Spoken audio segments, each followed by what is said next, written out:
नमस्कार साथियों, स्वागत है आपका हमारे यूट्यूब चैनल में। देखिए, आज हम आपको रेलगाड़ी के जो महत्वपूर्ण प्रश्न जो कि एग्ज़ाम में बार बार पूछा जाता है, और देखिए आए हुए प्रश्न हैं, कोई मैंने अपनी तरफ से सवालों को नहीं लिखा है। तो इस सवाल को आप किस तरह से इसको सवाल को शॉर्टकट लगा सकते हो, वो हम आपको सिखाएंगे। देखिए, क्वेश्चन में कहा है एक रेलगाड़ी प्लेटफॉर्म पर खड़े व्यक्ति को 8 सेकंड में पार करती है तथा 264 मीटर लंबे इस प्लेटफॉर्म को 20 सेकंड में पार करती है, तब रेलगाड़ी की लंबाई ज्ञात कीजिए। देखिए, यहाँ पर हमारी स्पीड समान है। स्पीड क्या है, हमारी दोनों कंडीशनों में स्पीड हमारी एक ही है, यानी कि जब व्यक्ति को पार कर रही है या 264 मीटर लंबे प्लेटफॉर्म को पार कर रही है। यदि हम लगाएंगे इस सवाल को, तो हम कैसे लगाएंगे? देखिए, 8 सेकंड में जब रेलगाड़ी ने व्यक्ति को पार किया तो केवल अपनी दूरी पार की है, और जब 20 सेकंड में पार किया तो अपनी दूरी प्लस 264 मीटर लंबी प्लेटफॉर्म की दोनों दूरियां पार की हैं। तो यहाँ पर 20 सेकंड जब लगे हैं तो यहाँ 12 सेकंड ज़्यादा लगे हैं। तो यहाँ पर मुझे दे रखा है कि 12 सेकंड में जो दूरी तय हुई है वो कितनी हुई है? 264 मीटर की। तो मुझे पता है कि मुझे 8 सेकंड में दूरी निकालनी है, तो मुझे कुछ नहीं करना है। यहाँ पर मुझे सबसे पहले मुझे क्या करना है, यहाँ 3 से भाग करना है, क्योंकि मुझे यहाँ 8 की वैल्यू चाहिए। 3 से भाग करना है, कितना आएगा मेरा? 4 आएगा, और 2 से क्या कर देना? मल्टीप्लाई कर देना। तो मेरा 8 सेकंड में चली गई दूरी निकल आई। वही मुझे यहाँ करना है, 3 से भाग कर देना है और 2 से मुझे क्या कर देना? मल्टीप्लाई। तो देखिए, 3 से 3 अट्ठे 24 और 3 अट्ठे 24, 2 से मल्टीप्लाई करूंगा तो कितना आएगा? 176। यानी कि मेरा आंसर क्या हो जाएगा? बी आंसर मेरा क्या होगा? राइट होगा। क्लियर? तो ये हमें इस तरह से सवाल को लगाना है। देखिए, इतना इससे ज़्यादा फास्ट हम लगा ही नहीं सकते। क्लियर? तो अगर आप चाहो तो इसमें आपको पेन भी लगाने की ज़रूरत नहीं थी। क्लियर? देखिए, दोबारा से मैं आपको समझाता हूँ, इसको अच्छे से कोशिश कीजिए समझने की। देखिए, यहाँ पर उसने कहा है कि जब प्लेटफॉर्म को पार कर रही है, 8 सेकंड में व्यक्ति को पार कर रही है, और जब 20 सेकंड लग रहे हैं तो 264। तो मुझे यहाँ पर पता है कि 20 सेकंड जो टाइमिंग लगी है, वो जो टाइमिंग लगी है मेरी किसकी लगी है? प्लेटफॉर्म की और रेलगाड़ी की। तो मैंने रेलगाड़ी को एल से, और प्लेटफॉर्म की दूरी कितनी है? 264। क्लियर? अब समझ लीजिए आराम से।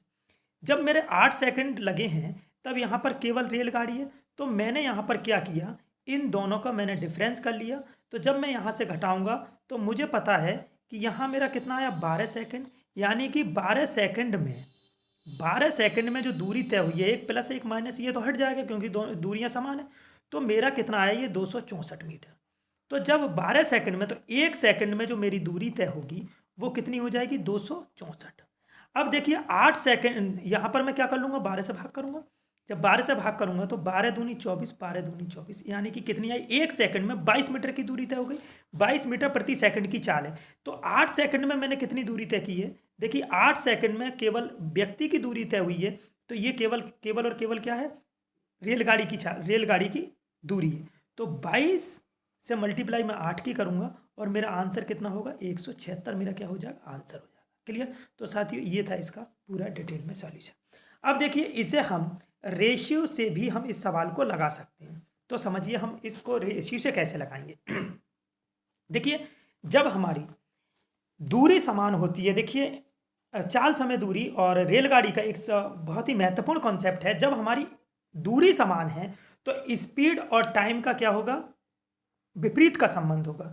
जब हमारी दूरी समान होगी तो स्पीड अगर हम बढ़ा देंगे, भाई हमें बिंदु ए से हमें बिंदु बी तक जाना है। हमें कहाँ जाना है? बिंदु ए से बिंदु बी तक जाना है। जब मुझे बिंदु ए से बिंदु बी तक जाना है, तो अगर मैं स्पीड बढ़ा दूंगा तो मेरा टाइम क्या हो जाएगा? घट जाएगा।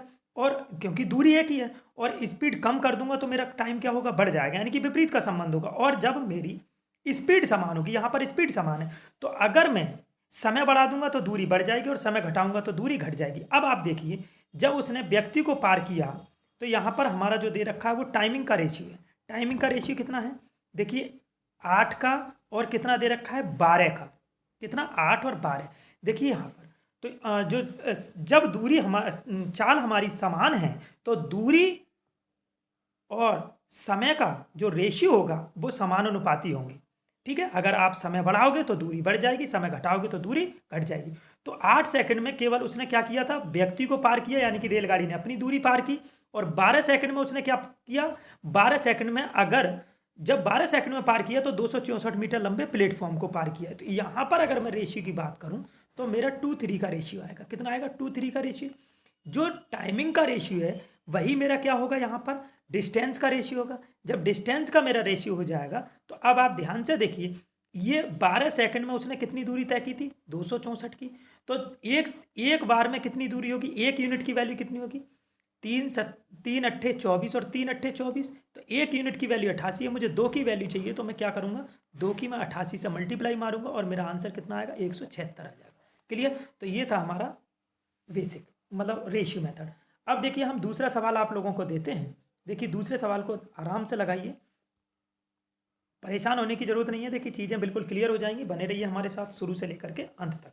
देखिए नेक्स्ट क्वेश्चन में उसने क्या कहा है? एक रेलगाड़ी 108 मीटर लंबे प्लेटफॉर्म को 12 सेकंड में और एक दूसरे 164 मीटर लंबे स्टेशन को 16 सेकंड में पार करती है, तो रेलगाड़ी की लंबाई ज्ञात कीजिए। अब यहाँ पर देखिए कंडीशन क्या है? रेलगाड़ी अपनी दूरी 12 सेकंड में जब पार कर रही है तो 108 मीटर लंबे प्लेटफॉर्म को प्लस अपनी दूरी को, जब 16 सेकंड में पार कर रही है तो अपनी दूरी प्लस 164 मीटर लंबे प्लेटफॉर्म को। तो यहाँ पर आप ध्यान से देखिए, 12 सेकंड से 16 सेकंड हुए हैं तो कितनी दूरी बढ़ी है यहाँ पर? 4 सेकंड। कितनी? 4 सेकंड का समय बढ़ा है। जब 4 सेकंड का मेरा समय बढ़ा है तो मैं कैसे लगाऊंगा? ध्यान से देखना, 4 सेकंड में डिस्टेंस कितनी डिफरेंस हुआ है? 56 का। कितना? 56 मीटर का। तो 4 सेकंड में 56 मीटर की दूरी तय हुई है।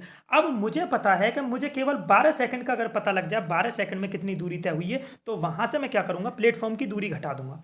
तो देखिए मुझे जब 12 की दूरी चाहिए तो मैं यहाँ पर क्या करूँगा? 3 से मल्टीप्लाई कर दूँ तो मेरा 12 हो जाएगा। इधर भी मैं क्या करूँगा? 3 से मल्टीप्लाई कर दूंगा तो मेरा कितना होगा?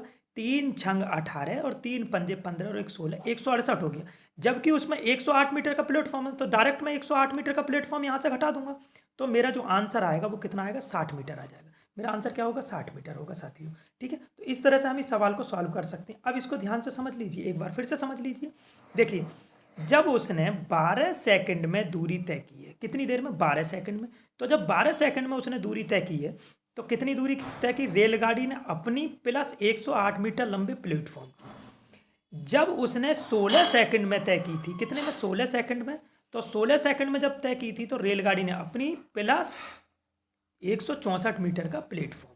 अब हम क्या करेंगे? यहाँ पर घटाएंगे।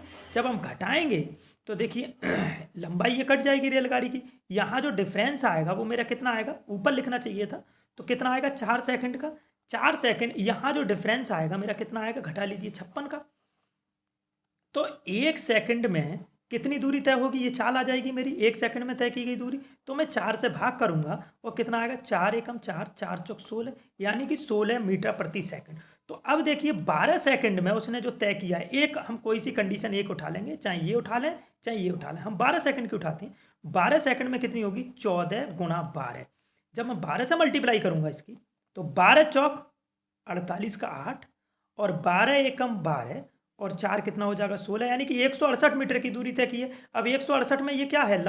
ट्रेन की लंबाई प्लस 108 मीटर। तो यहाँ पर मैं 108 क्या करूँगा? मैं यहाँ पर माइनस कर दूंगा तो मेरी ट्रेन की लेंथ निकल के आ जाएगी। कितनी आ जाएगी? जब मैं घटाऊंगा तो मेरा कितना आएगा? ये 60 मीटर आएगा। तो यही साथियों हमारा क्या है? आंसर हो जाएगा। तो देखिए मैं आशा करता हूँ कि आपको क्वेश्चन पूरी तरह से समझ में आ गया होगा, लेकिन हमें सवाल को किससे लगाना है? ट्रिक से लगाना था, सीधा हमें आंसर मारना था। क्लियर? तो इसी तरह से अच्छी अच्छी ट्रिक्स के लिए बने रहिए हमारे साथ और हमारे चैनल को सब्सक्राइब कीजिए और दोस्तों के साथ शेयर कीजिए। धन्यवाद।